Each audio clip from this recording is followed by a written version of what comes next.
Mm.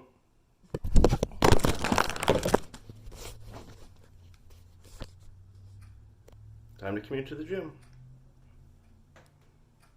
Right there. Jesus, that scared me when I dropped my phone. Guys, the chicken is here, back today with another video. So what I wanted to talk about today, guys, was some stuff I was kind of surprised with that I got from Rogue that I'll show you here in a second. But one thing I forgot to mention in the first video I did was the barbell that I have. It is the Ohio Power Bar. You know, kind of goes with the rest of the pretty much just straight Rogue setup that we got. But yeah, I went with the black oxide finish, I think it is. I literally just got it. I ordered it back in like, I don't know. It was like a couple months after the pandemic, so it was extremely difficult to get barbells. So as soon as it came into stock, I just grabbed it. Obviously, I would have preferred to stay in the steel, but you know, I think this one's fine. And just like, you know, I've only had it for like 2 months, and it's winter now in Canada. It's a little bit colder up here, so yeah, the humidity is not a huge issue in the house. That's more so in the summer, but I also have AC in the basement, so I mean, you know, that kills the moisture too. So I don't think it'll be a huge issue in terms of you know, the finish getting like rusted or whatever. I think that was kind of a common complaint.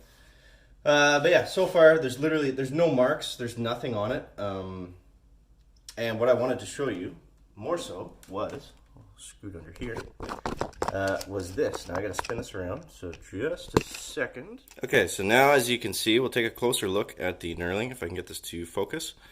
You see there's no marks, there's no scuffs, there's a little bit of chalk in there, but that's, you know, nothing to do with the barbell. Obviously the knurling is all, you know, it's not scratched, it's not dented or whatever, anything. You can see compared to the one in the middle that doesn't get really any wear and tear at all. It looks about the same as the stuff on the sides. But if we look at the J-cups, check this out. Now I tend to, when I'm squatting, I'll roll the bar out and I'll kind of pull on it a little bit. So I think that's what causes this, but this was pretty crazy. So you can see right here, it's actually chewed the steel right off of the J-cup. Like you can feel the indent in there. It just rips it right apart because it's just metal on metal. So I'm not sure why they have the plastic here and here, but not here. I guess the idea is that, you know, you just unrack the bar from the middle position, but I just find that personally I never do that. I always kind of, you know, as I'm getting set up to squat, I always pull the bar kind of like that and like hold it against it just to get that feeling of tightness, I guess. Yeah, so it chews it up. You see the same thing on the other side here. It actually chews it up, you know, quite well. You can't tell because of the light, but it's the same thing. It's all the way across. Now, I had the same thing kind of on the spotter arms. Now, what I did before I had the combo rack, I'll try to spin slowly so I don't make you dizzy. Before I had this, I actually used this installation bag over here in the corner. Uh-oh, spoilers, I got a new piece that I'm going to set up here in a minute. But if you're curious on what that is, let me know. We'll show it in another video for sure. I actually got a really good deal on it, so I'm pretty excited. But yeah, so I used to use this as the bench, and I would just put the bar at the end here, and then I would, you know, I'd lie the installation bag down. I only had to do it for a few months, but it worked pretty well. But the reason I mention it is because you can see again, it's the same. It's the same right here. It stripped the steel right off, so it really chews right into the metal. I don't know why they don't have, you know, to put a little bit more plastic right there. I don't think that would be a big deal. Obviously, these aren't their like top of the line J-cups. It's just what comes with the rack, so it's nothing too fancy. Now, if we go over and we look at the plate storage pins that I have too, you can see it's the same thing. So on the small change plates, no issues. You know, a little dusty, but they're holding up fine. But on the 45s, look at this. Strips the finish right off of it. Pretty crazy, right? And that's just from pretty general use.